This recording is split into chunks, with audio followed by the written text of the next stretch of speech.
बच्चों CA course को ऐसी लेजेंडरी थोड़ा ना बोलते हैं, ये आपको सीए तो बनाता ही है, सक्सेसफुल तो बनाता ही है, साथ में एक और बहुत बड़ा लाइफ लेसन सिखाता है, वो है मूव ऑन करना। लाइफ में मूव ऑन करना बहुत ज़रूरी है। पास्ट की चीज़ों को अगर पकड़ के बैठे रहोगे तो कभी भी अपने फ्यूचर की तरफ मूव नहीं कर पाओगे। उसी तरीके से अगर आप अपने अकाउंट्स के पेपर के बारे में सोचते रहोगे, आप लॉ का पेपर भी खराब कर लोगे। 1.5 डे है आपके पास और आपको इसको बहुत ही प्रॉपर तरीके से प्लान करना है, तो वो प्लान मैं आपके लिए लेके आई हूँ। 1.5 डे स्ट्रैटेजी क्या होनी चाहिए लॉ को कवर करने के लिए, अदरवाइज आप क्या होगा, पूरा दिन निकाल दोगे और एक भी चैप्टर आपका कंप्लीट नहीं हो पाएगा। ठीक है, तो 1.5 डे में लॉ को कैसे कंप्लीट करना है, क्या पढ़ना है, क्या प्रायोरिटी टॉपिक्स है, वो सारे मैं आपको बताऊंगी। लेकिन उसके पहले एक इंपॉर्टेंट बात, कल सुबह 10 बजे हम लोग मिलेंगे इसी चैनल पे, सीए फाउंडेशन ग्रूमिंग एजुकेशन पे, और हम लोग करेंगे 50 मोस्ट एक्सपेक्टेड क्वेश्चन। आपके सारे इंपॉर्टेंट टॉपिक्स में उस क्वेश्चन की सीरीज में रिवाइज करा दूंगी। सो मेक श्योर सभी बच्चे कल सेशन में जरूर आ जाएंगे। ठीक है, अब हम स्टार्ट करते हैं अपने 1.5 डे की स्ट्रैटेजी। हमने पास्ट के 5 अटेम्प्ट के पेपर को एनालाइज किया, 2 आरटीपी 2 एमटीपी को एनालाइज किया और एग्जामिनर रिपोर्ट्स को एनालाइज किया है। तब आपके लिए ये 1.5 डे की बैटल प्लान हम लोग लेके आए हैं। सबसे पहले आप ये समझो बेटा कि 1.5 डे को आपको करेक्ट तरीके से यूज करना जरूरी है। ये आपका रिजल्ट बना भी सकते हैं तो रिजल्ट बिगाड़ भी सकते हैं। और लॉ का पेपर आप लोगों के फेवर में होता है क्योंकि पेपर का स्ट्रक्चर सेम रहता है। तो यहाँ पे समझो कि आपके लॉ के एग्जाम में 6 क्वेश्चन आते हैं। क्वेश्चन नंबर 1 कंपलसरी होता है और बाकी 5 में से आपको 4 करने होते हैं। 3 आवर्स आपको मिलते हैं। प्योरली डिस्क्रिप्टिव पेपर होता है। 100 मार्क्स का पेपर आपको अटेम्प्ट करना होता है और हर क्वेश्चन के 3 पार्ट होते हैं, 6 मार्क्स के। पार्ट ए 7 मार्क्स का, बी 7 मार्क्स का और सी 6 मार्क्स का। तो ऐसे 20 मार्क्स के आपको 5 क्वेश्चन करने होते हैं। 100 मार्क्स का पेपर अटेम्प्ट करना होता है। बच्चों ये तो है पेपर का ओवरव्यू। बाकी मैंने आपको डिटेल में बताया कि जैसे क्वेश्चन नंबर 1 के ए में कौन सा चैप्टर आएगा और वो भी डायरेक्ट आएगा कि केस स्टडी आएगा, तो इसके बारे में हमने डिटेल में बात करी हुई है। वीडियो आपको डिस्क्रिप्शन में मिल जाएगी, वो जरूर देख लेना। फिलहाल टाइम कम है, हम सीधा अपने 1.5 डे स्ट्रैटेजी पे आते हैं। तो 1.5 डे में जो आज का दिन है, जब आप अकाउंट्स का एग्जाम दे के आए हो तो आपको छोटे छोटे एक्ट फिनिश करने हैं। Sale of goods act, companies और एलएलपी। ठीक है, सेल ऑफ गुड्स एक्ट में आपको ज़्यादा से ज़्यादा 2 आवर्स लग जाएंगे रिवीजन में, रिवाइज करना है। ठीक है, पूरा फुल फ्लेश थोड़ा ना पढ़ना है। कंपनीज एक्ट में आपको 1.5 आवर लग जाएंगे और एलएलपी में 0.5 आवर। तो आज बस आपको इतना ही करना है। मेरे हिसाब से तो आज आप इंडियन कॉन्ट्रैक्ट एक्ट पिक ना करें तो आपके लिए बेटर रहेगा। ठीक है, उसके बाद कल का जो दिन है 15 मई, आपको कॉन्ट्रैक्ट एक्ट कर लेना है। सुबह आपके 9 यूनिट्स है, 5 घंटा लगा के इंडियन कॉन्ट्रैक्ट एक्ट फिनिश कर दोगे आप। ठीक है, पार्टनरशिप करना है फिर आपको। पार्टनरशिप में आपको मैक्सिमम 2 घंटे लगेंगे। नेगोशिएबल इंस्ट्रूमेंट एक्ट में 1.5 आवर लगेगा और इंडियन रेगुलेटरी फ्रेमवर्क में आधे से 1 घंटा लगने वाला है। कल आपको ये सारे चैप्टर्स रिवाइज करने हैं। आपको एग्जाम डे के लिए कोई चैप्टर नहीं छोड़ना है बेटा, ये सबसे बड़ी गलती करते हैं बच्चे। और जो टफ है ना वो हम एग्जाम डे पे रिवाइज कर लेंगे ताकि हमें याद रहे, ऐसा नहीं करना है। एग्जाम डे पे आपका माइंड मॉर्निंग में स्ट्रेस में होता है, इतनी एफिशिएंसी आती नहीं है। उस दिन को बिल्कुल रिलैक्स रखेंगे। अपना रिवीजन, फाइनल रिवीजन के लिए उसको छोड़ेंगे बस। चार्ट्स हो गए, इंपॉर्टेंट जो सेक्शंस हो गए, लिमिट्स हो गए, आपने शॉर्ट नोट बनाए हुए हैं, किसी के पास परफेक्ट रिवीजन बुक है हमारी, कोई भी आपके पास शॉर्ट नोट्स है, उनको बस एक बार गो थ्रू कर लेना एग्जाम डे वाले दिन मॉर्निंग में। कोई चैप्टर आपको टफ लगता है तो ठीक है, कोई यूनिट पर्टिकुलर टफ लगती है तो उनको आप गो थ्रू कर लेना। सेक्शंस की लिस्ट अगर आपने लर्न करी है तो सेक्शंस को रिवाइज कर लेना।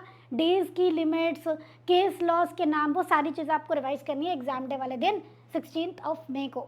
और उसको हम थोड़ा रिलैक्स रखेंगे। एग्जाम सेंटर पे जल्दी पहुंच जाना और कॉन्फिडेंट रहना है। ओवर कॉन्फिडेंस नहीं बट कॉन्फिडेंट रहना है। तो सबसे पहले हम बात कर लेते हैं आज के बारे में। आज आपको कंपनीज एक्ट करना है, सेल ऑफ गुड्स एक्ट करना है, एलएलपी करना है। कंपनीज एक्ट में इंपॉर्टेंट टॉपिक है type of companies, corporate veil, MOA, AOA, ultra vires, indoor management, case laws अच्छे से कर लेना। सेल ऑफ गुड्स एक्ट की फास्ट रिवीजन करेंगे। पहले condition warranty, caveat emptor exception, passing of property, unpaid seller, transfer of title by non owner, auction sale, ये topic revise करना। बाकी के टॉपिक बाद में रिवाइज करना है।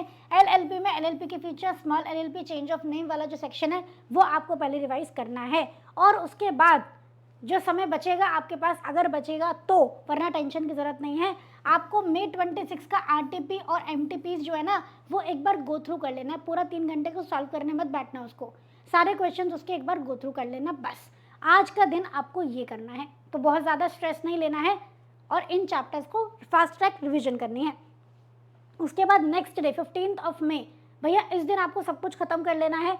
सुबह करोगे आप इंडियन कॉन्ट्रैक्ट एक्ट, फिर दोपहर में पार्टनरशिप और नेगोशिएबल, और शाम को इंडियन रेगुलेटरी फ्रेमवर्क और क्वेश्चन बैंक में से 4 मार्क क्वेश्चन, टफ क्वेश्चन आप लोग रिवाइज कर लेना, ठीक है। अगर समय बचे तो सारे चार्ट्स रिवाइज कर लेना, ठीक है। सारे डिफरेंस बिटवीन रिवाइज कर लेना, डिफरेंसेस सारे रिवाइज कर लेना। कौन कौन से डिफरेंसेस इंपॉर्टेंट है, MOA, condition warranty, sale versus hire purchase, indemnity versus guarantee, partnership versus ownership, ये डिफरेंस बिटवीन एक बार सारे रिवाइज कर लेना। फ्री के क्वेश्चन रहते हैं, डायरेक्ट क्वेश्चन जो आता है, क्लियर है। इस तरीके से हम 15 मई को सारे चैप्टर्स अपने कंप्लीट कर लेंगे। उसके बाद हमारे 3 मिस्टेक जो हमारे मार्क्स फालतू के कटवा देती है उनको अवॉइड करना है।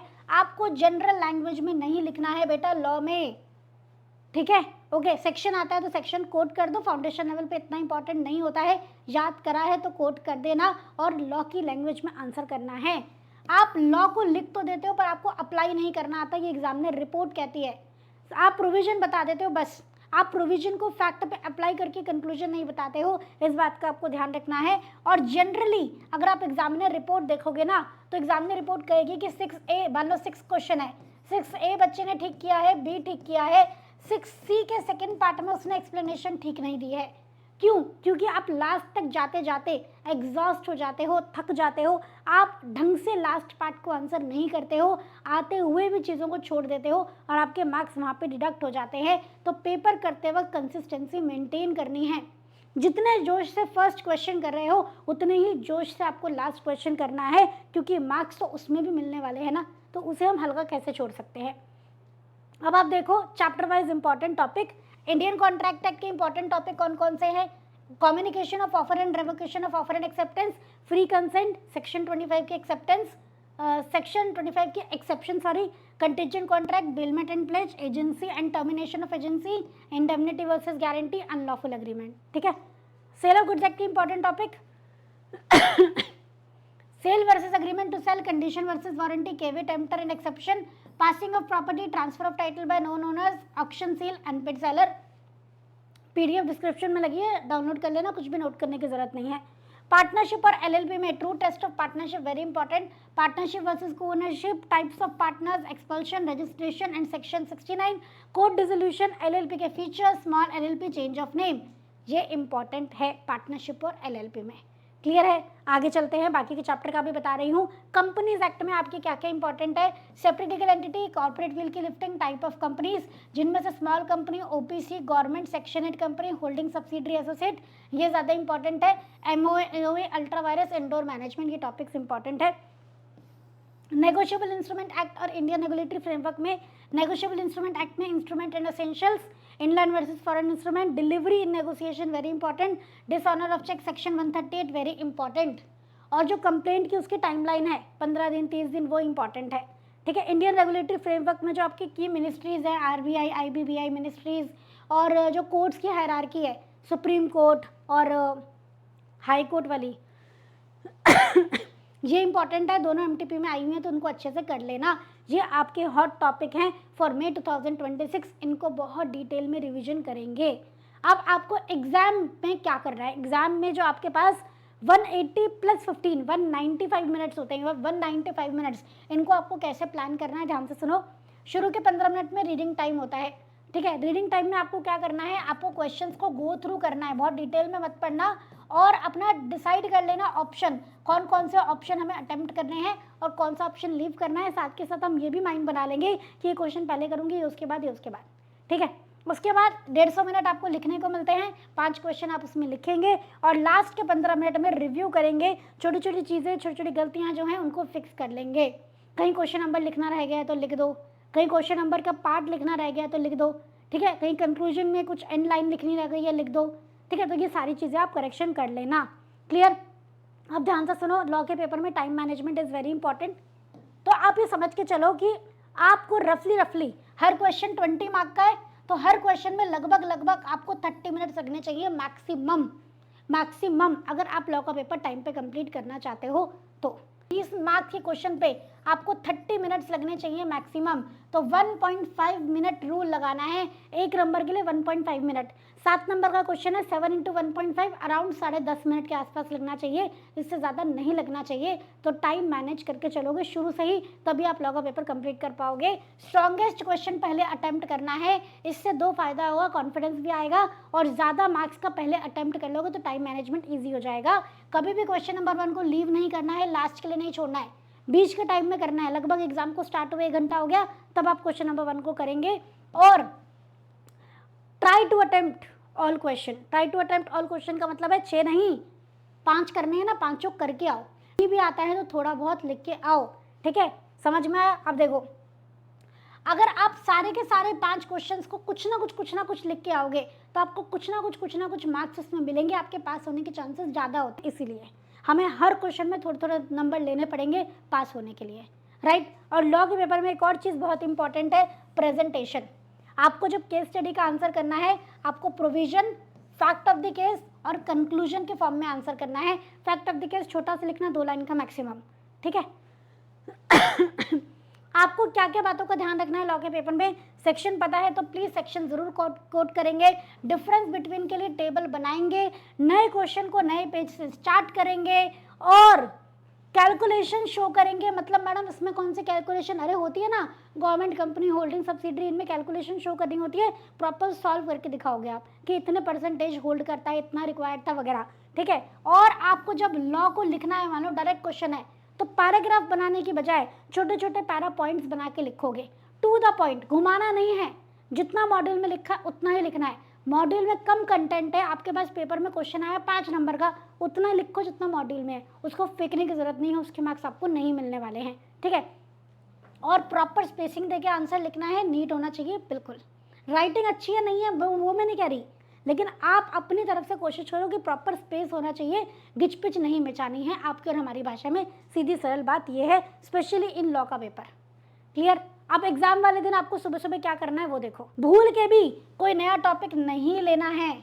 जो ऑलरेडी टॉपिक पढ़े हैं उनमें से अगर कुछ टफ लगता है, बार बार भूल रहे हो, पॉइंट याद नहीं आ रहे हैं, वो रिवाइज कर लो। अपने जो काम, जो भी आपको सामान लेके जाना है ना, आपका एडमिट कार्ड हो गया, आईडी कार्ड हो गया, वाटर बॉटल हो गया, पेन हो गया, पेंसिल हो गया, आपका स्टेशनरी हो गया, बाकी का जो भी आपको लेके जाना है सब एक दिन पहले ही पैक करके रख लो, ठीक है। लास्ट के 30 मिनट्स में सिर्फ चार्ट देखो, सिर्फ लिमिट्स देखो, कुछ भी नया टॉपिक नहीं उठाना है। हल्का आपको खाना खाना है, ईट लाइट, स्टे हाइड्रेटेड। भैया पानी की बोतल ज़रूर लेके जाना, ठीक है। 2 एक्स्ट्रा बॉटल पड़ी रहे बैग में क्योंकि गर्मी बहुत है। और एग्जाम में 45 to 60 मिनट, 1 घंटा पहले अपने एग्जाम सेंटर पे पहुंच जाओ।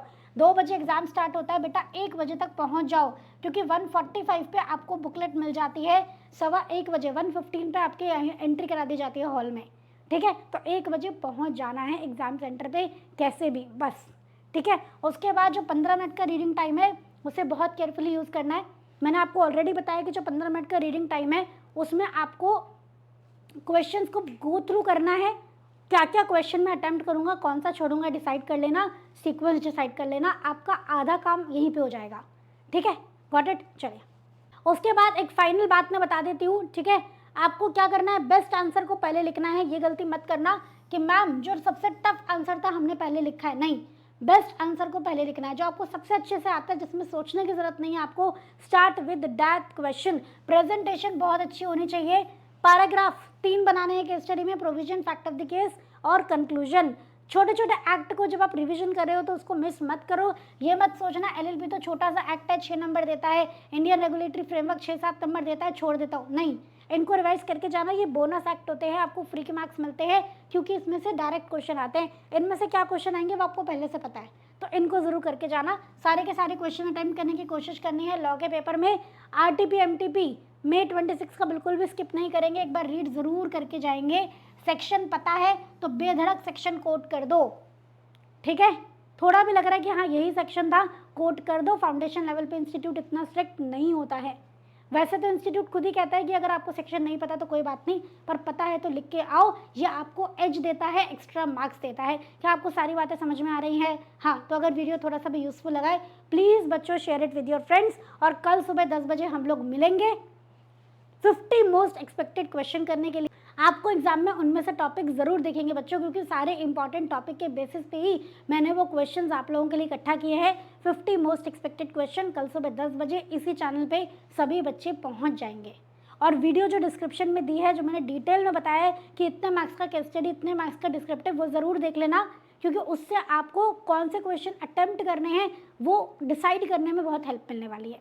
क्लियर है? तो चलिए, all the very best for exam. Tension बिल्कुल भी मत लेना, टेंशन लोगे तो पढ़ाई नहीं कर पाओगे। ठीक है, तो मिलते हैं नेक्स्ट वीडियो में। Thank you so much everyone. जय श्री श्याम।